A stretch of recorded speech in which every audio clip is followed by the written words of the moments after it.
Okay, good morning everybody.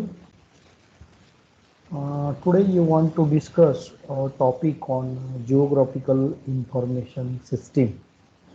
So as you know, this is the part of geoinformatics.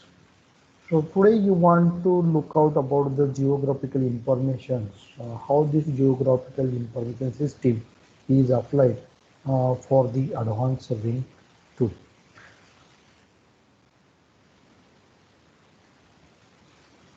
Now, what is GIS? The meaning of the GIS is nothing but it's a computer-based information management system, and the purpose of this GIS system, which collects and the stores the specially reference multivariate. So, multivariate is nothing but it consists of the number of the attributes or the parameters, and the multi-date data means data is to be varying as per the month, as per the year, or as per the year number. So those data which is helpful to you in terms of this spatial and the spatial data. Now, if you want to talk about this GIS system is a computer-based information system, so there is a need to collect the data. Those data may be the spatial data or maybe the spatial data. So first of all, you must be understand the meaning of the GIS. So GIS which enables us to recall, manipulate, analyze the data, integrate the data, overlays the data, synthesis the data, that means the as per the present scenario, and display those data in a one format, in a suitable format, and such data it is utilized for the further purposes. It is utilized for the planning purposes as well as for the designing purposes. So the name itself, which implies that the system which deals with the geographical space, geographical information on the surface of the earth and its the entire features. So the data is organized in such way that it provides the useful information to the end users. So it is a system, GIS is a system. Because of that, it is composed of many interrelated components. So one of the earliest GIS was developed in Canada, and the whole credit goes to Mr. Tomlinson. And this was a true operational GIS for the land records and many other uses. Now, what do you mean by the geographic? That is, you have to focus on each term. So, geographic, which implies that the location of the data, atoms are known or can be calculated in terms of the geographical coordinates. So, as you know, the geographical coordinates you learn in the surveying subject. Geographic coordinates is nothing but the latitude, longitude, and somehow you have to be considered the mean sea level. So latitude and the longitude, these are the paths where you will be getting the exact location of any point or any space on the surface of the earth. Then what about the information? Information which implies that the data in a GIS which is organized to get or to yield the useful knowledge, useful information. Often you have to utilize the colored maps and the color images, but also as a statistical graphics, tables, and various on-screen responses to the interactive queries. So that is the part of the query analysis. Means you will be getting the information in terms of the knowledge, in terms of the image, in terms of the maps, in terms of the attribute table. Now the system, these are the three words and how it is combined with each other so that you call as a GIS. So the system, it is a system which implies that the GIS is made up from the several interrelated and the linked components with different functions. Thus, a GIS have the functional capability for the data capture, input data, manipulate the data, transforming the data from one form into the another form, its visualization by utilizing the tools, and the combination of all this data, you have to overlay those data and better to go for the query analysis, analyze the data and prepare the modeling and finally you will be getting the output in terms of that is the tin model. Tin model is also utilized for the different purposes, for the design purposes. That is now the output where the end user can understand the output. Now, what is the need of this information system with the spatial aspect? So, the 70 to 80% of a typical executive's time is spent in the processing and communication of the information. So, information is the mortar that holds together the edifice of the modern multi-division, multi-location, and multi-product organizations. So, the peoples, that is the role of the people, is very much important, and people is one of the component part in the GIS. So, participation of the peoples is very important task and very important tool in this GIS system. So, the changing and expanding role of the local government. So as per the change, then as per the change in the rule, definitely you have to realize the system. Definitely you have to modify the system. So the map in this system you have to utilize as a decision tool. Now, what are the objectives of the GIS? GIS is helpful to provide the efficient means for collection, storage, recalling, manipulation, analysis, integrating, overlaying the data, synthesizing the spatial data. Spatial data is raw data, that is the raw facts from single source or from the many sources. Second objective is to eliminate the redundant. Redundant means that is the incorrect data. It has some errors. So to eliminate those redundant more than it is required database and to minimize the duplications, to eliminate those duplications. And the next objective of the GIS is to present and display the informations, that means the process data, in a format desired by the agency using it. So to generate the information essential for better logical decision making and maximize the efficiency of the planner and the decision maker. So GIS is a decision support system. So the decision makers is also needful to you, and you have to take the decision so that you will be getting the proper output. So it's a support, that is to support the research activity involving the spatial data. So certain research work is also carried along with the spatial data. Now, initiatives description of this GIS. So look out this system and the map. So in this map, you can be able to observe this is the overlaying data. So GIS is just like a map. It is a map with the database behind it.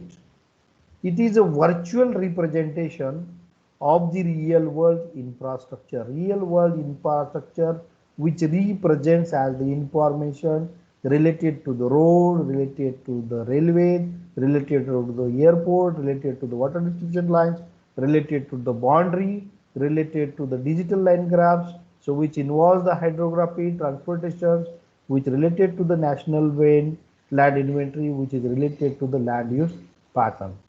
A consistent as built of the real world, which is created to support ongoing operations.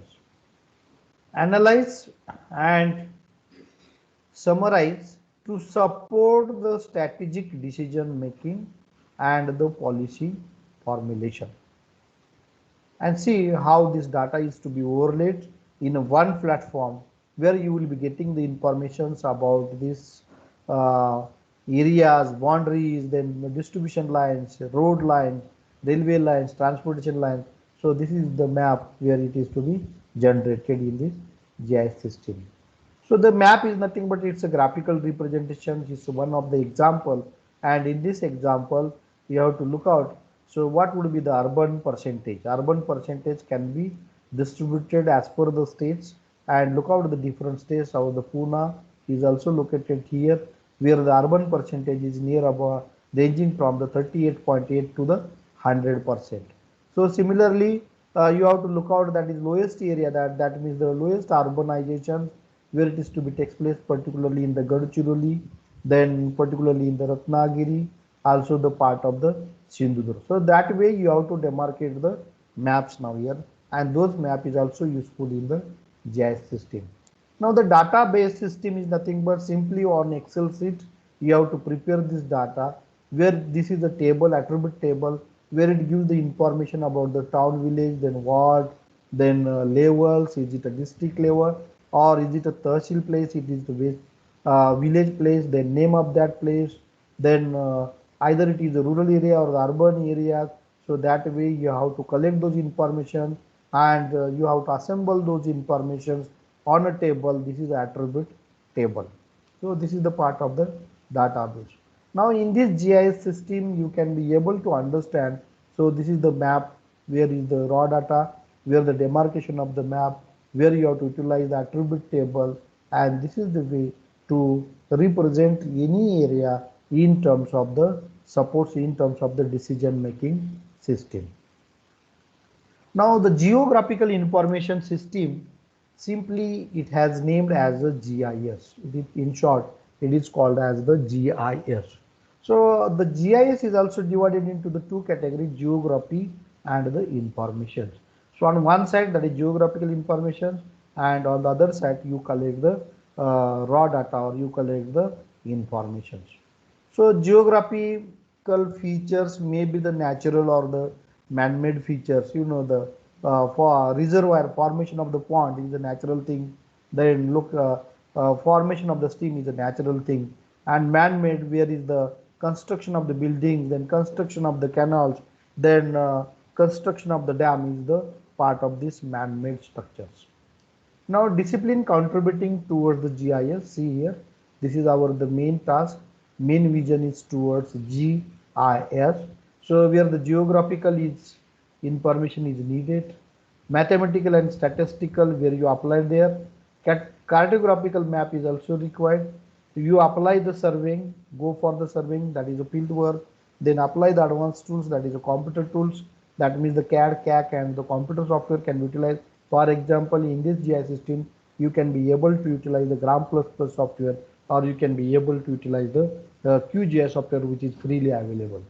Also need to utilize the aerial photographs, also can be applied the remote sensing system. So all these systems are clubbed together, and where the entire system, support system, can be worked it on the basis of all these parameters now here. Then next part is very important part. What are the components of the GIS? So there are the 5 parts of the components. See the flow diagram. So the first part is nothing but people is very much important. Then procedure, what way you carried out the procedure. See here, this is the flow diagram. You carried out the procedure and you apply the mathematics and statics. Then you can be able to put up the data in the hardware, that is the computers. Then apply the softwares where you have to modify those data, where you have to simplify those data from the complex form into the simplest form. So that's why you have to utilize the software.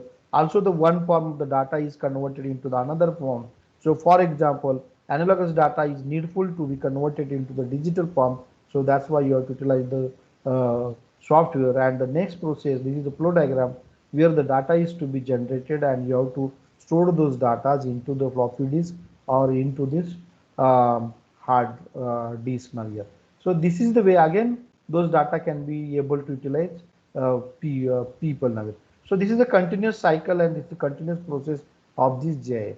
So the first component of the people, what do you mean by the people? So the GIS technology is of the limited value without people who manage the system and develop the plan for applying it to the real world problem. It's a balanced education in the GIS theory and practical experience. Familiarity with the GIS software is essential for the users. Users shall consist of the first one is the designer or the programmer. Then what do you mean by the designer or the programmer? So it is helpful. Designer or the programmer is helpful to develop the system as per the requirement. System user, this system user can helpful is a technical person who has hands-on the use of the GIS, maintain and update the system. End user, where the people who make use of the end product, and data generator is nothing but the people who enter or capture the data for analysis in the GIS. Second part is the procedure. So the successful GIS operates as per the business rule, as per the field work, as per the proposed work, and the practices unique to each organization. Different models are developed to solve the different problems in the different situation. So considering all the user needs, cost constraints, and other things, a customized solution is to be developed. Third part is the hardware. Hardware is nothing but it's a computer on which the GIS is operated, can be stand alone or the network. Hardware essential focus on the platform and the peripheral devices such as the inputting devices as well as the outputting devices. Fourth component part of the GIS is nothing but the software. You have to utilize the software. Software is a set of the programs.